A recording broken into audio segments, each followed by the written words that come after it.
L'école du jeu, en partenariat avec la boutique L'Imaginaire. Au-delà de vos attentes.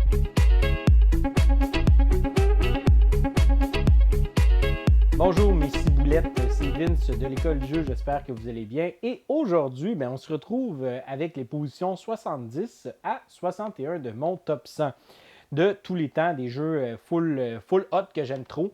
L'affaire, c'est que dans mon introduction, j'ai expliqué deux choses très importantes, c'est-à-dire les différents jeux que j'ai classés là-dedans, comment est-ce que je les ai classés.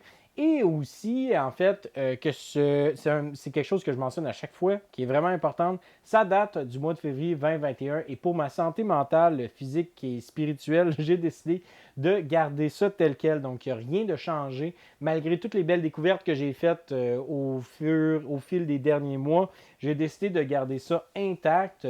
Puis, à un moment donné, je revisiterai ce top 100-là et je pourrai ensuite de ça faire des changements s'il y a lieu.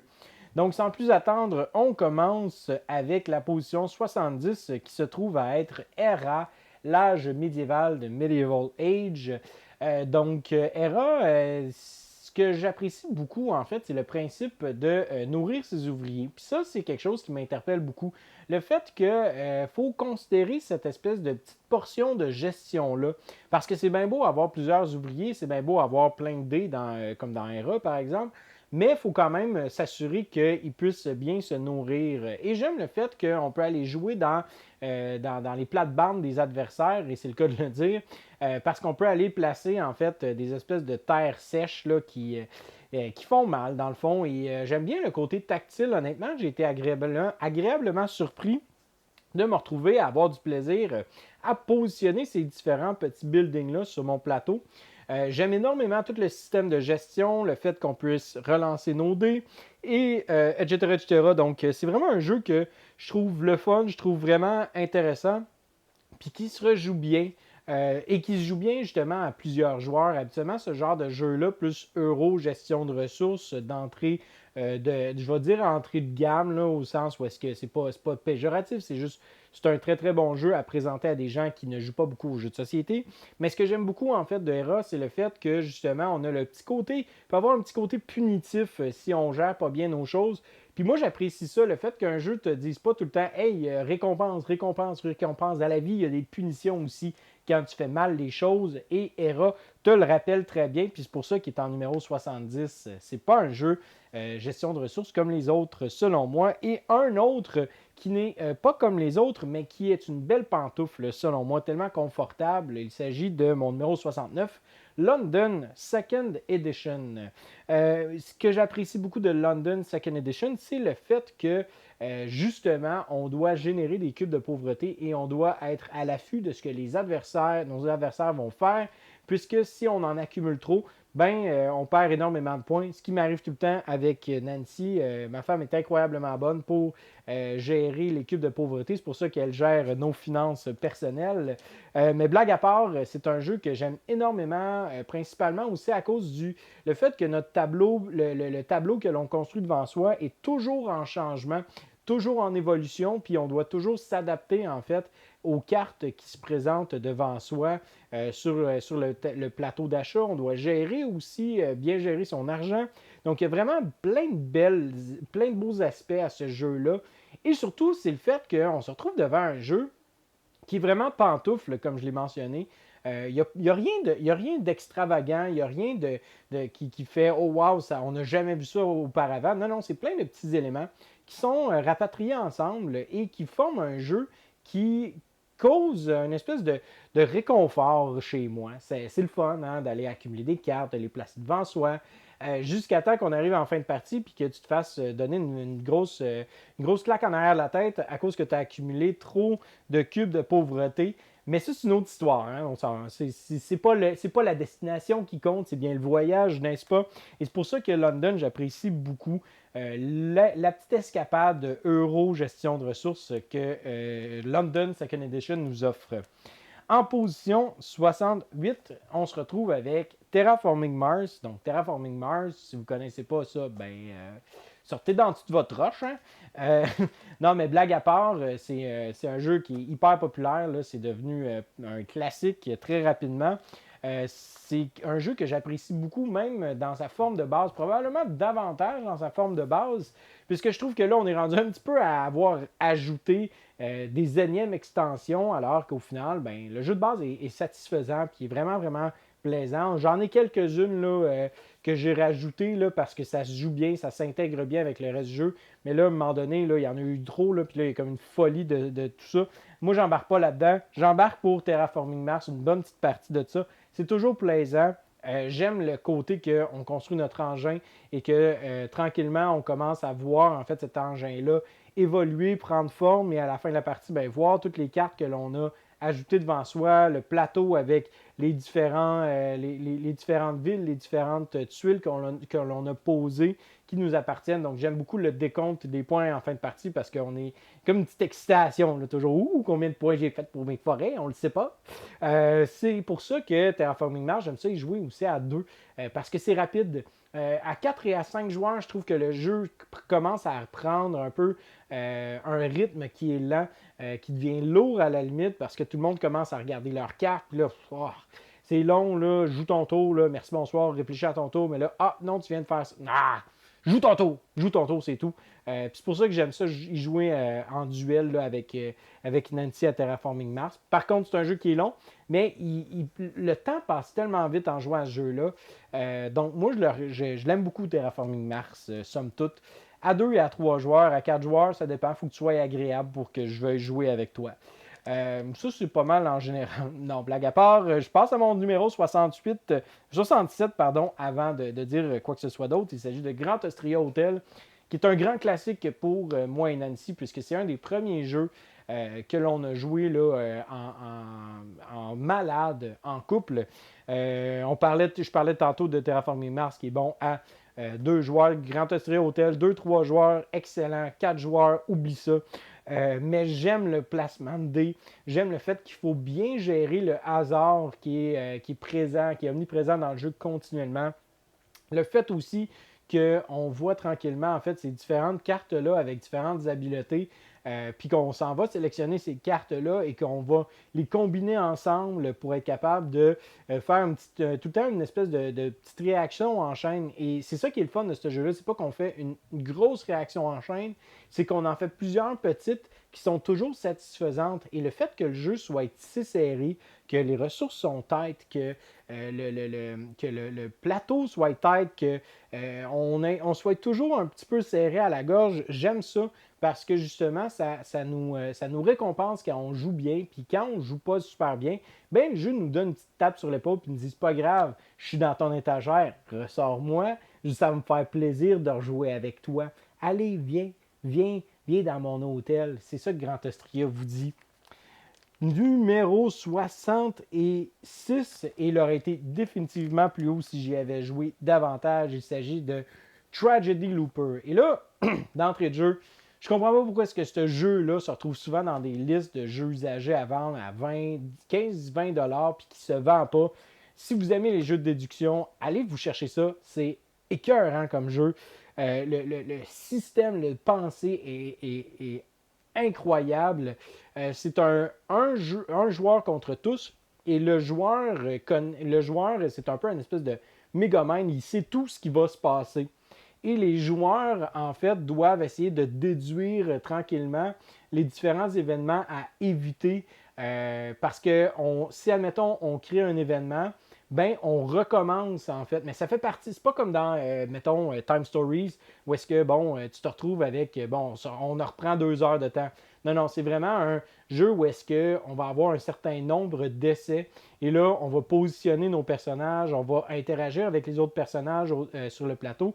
Et là, à un moment donné, si on réussit à accomplir les objectifs, et ne pas faire en sorte que certains personnages meurent, ben à ce moment-là, on réussit le scénario. Mais le Megamind veut en fait brouiller les pistes, donc il va nous donner en fait des indicateurs vraiment très flous par rapport à qu'est-ce qu'on peut faire ou qu'est-ce qu'on ne peut pas faire, qu'est-ce qui va arriver si on fait telle action ou telle autre action.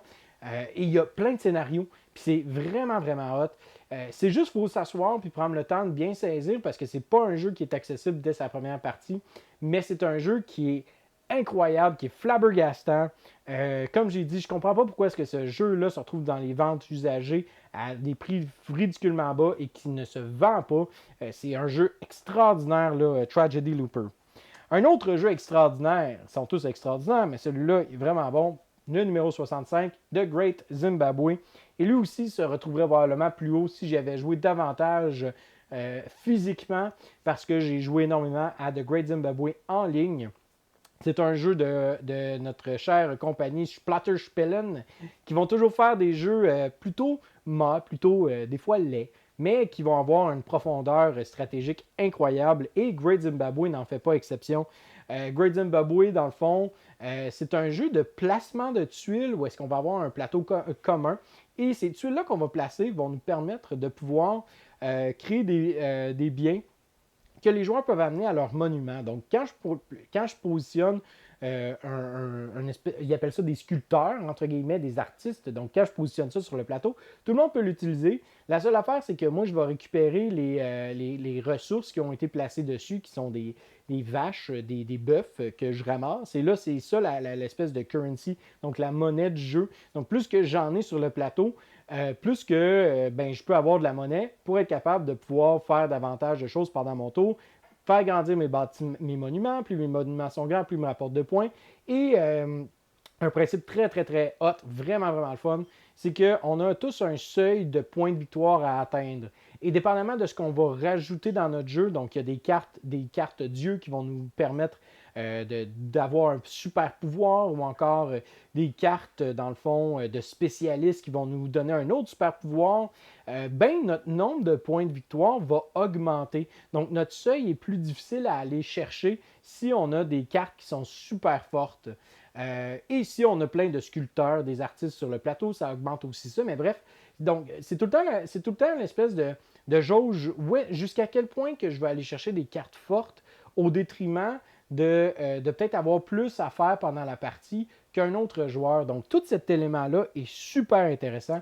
Je vous recommande énormément de Great Zimbabwe si vous aimez les expériences euro, gestion de ressources très interactives qui peuvent sortir de l'ordinaire comme moi je les aime bien. Numéro 64, il s'agit de Cuba Libre. Et Cuba Libre aurait probablement été plus haut, encore une fois, dans ma liste si j'avais joué davantage et surtout si ma dernière partie n'avait pas duré aussi longtemps. Parce que c'est un jeu qui peut durer longtemps, oui. Ceci étant dit, l'expérience est tellement le fun, tellement enlevante. On est toujours en train de tirer la corde, notre épingle du jeu, on essaie de tirer la corde de notre côté, mais pas trop pour essayer de s'allier avec les autres joueurs, pour faire un petit coup de cochon en dessous de la table très rapidement, de façon efficace. Mais on ne sait jamais quand est-ce que le jeu peut se terminer parce que c'est un jeu du principe du système coin. Et donc, le système coin, en fait, qu'est-ce qui se passe? C'est que habituellement, on va avoir en fait une pile d'une douzaine de cartes qui vont être empilées les unes par-dessus les autres. Et au bout d'une douzaine de cartes, ça se peut qu'on se retrouve avec une carte de score.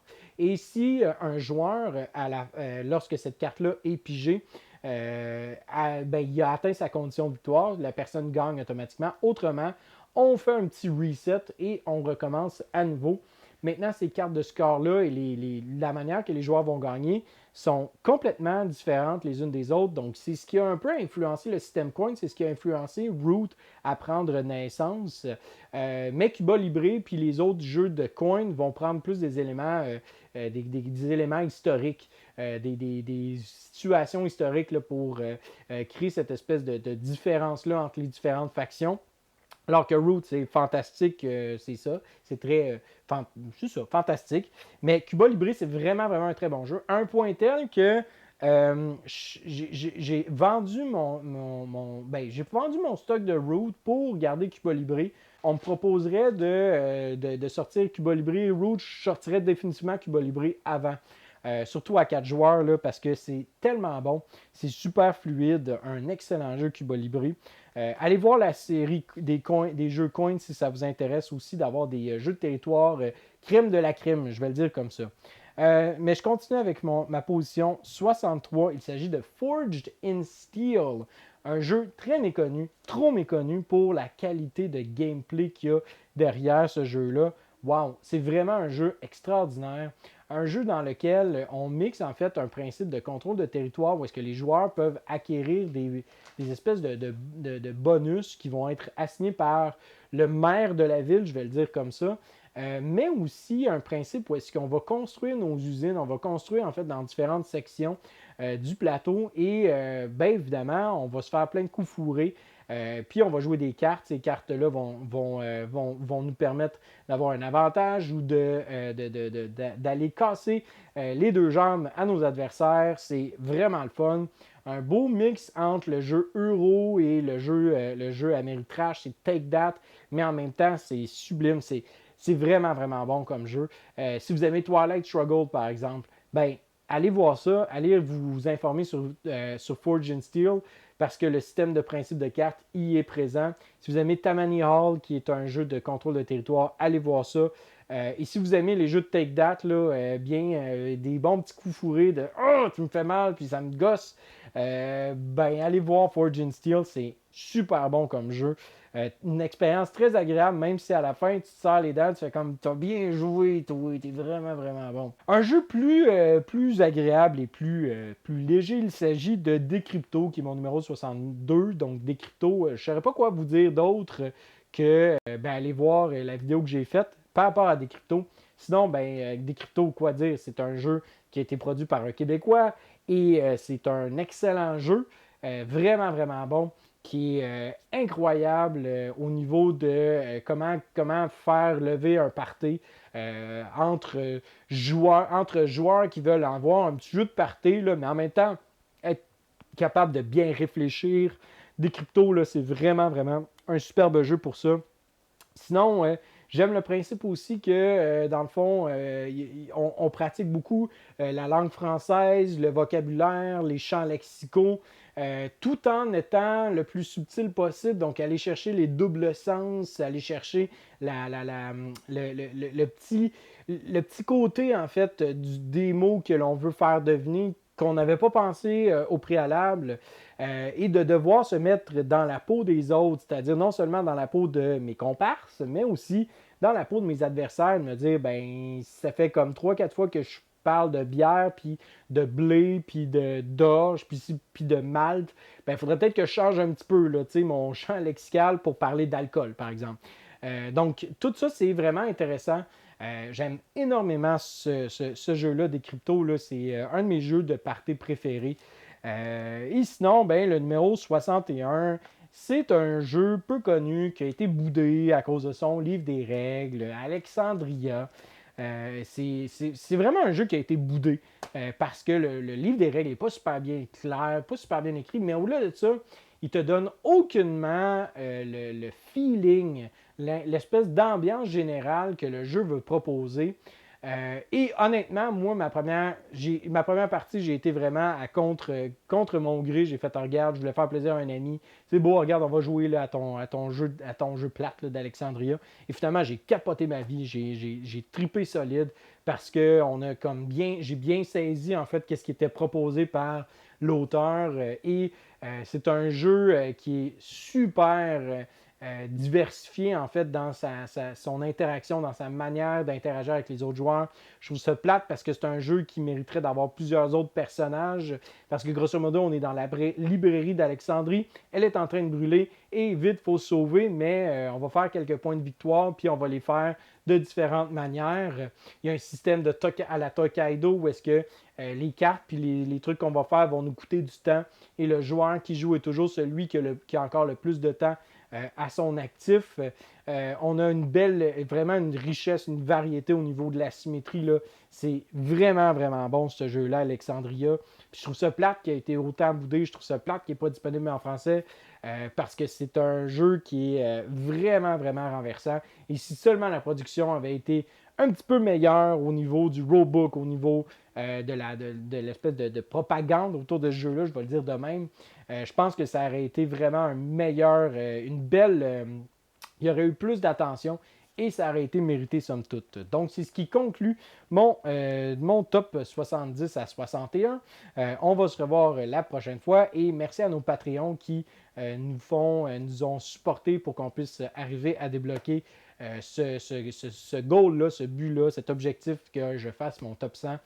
Merci beaucoup à vous qui m'écoutez. Si vous avez des questions, des commentaires par rapport aux jeux qui sont dans la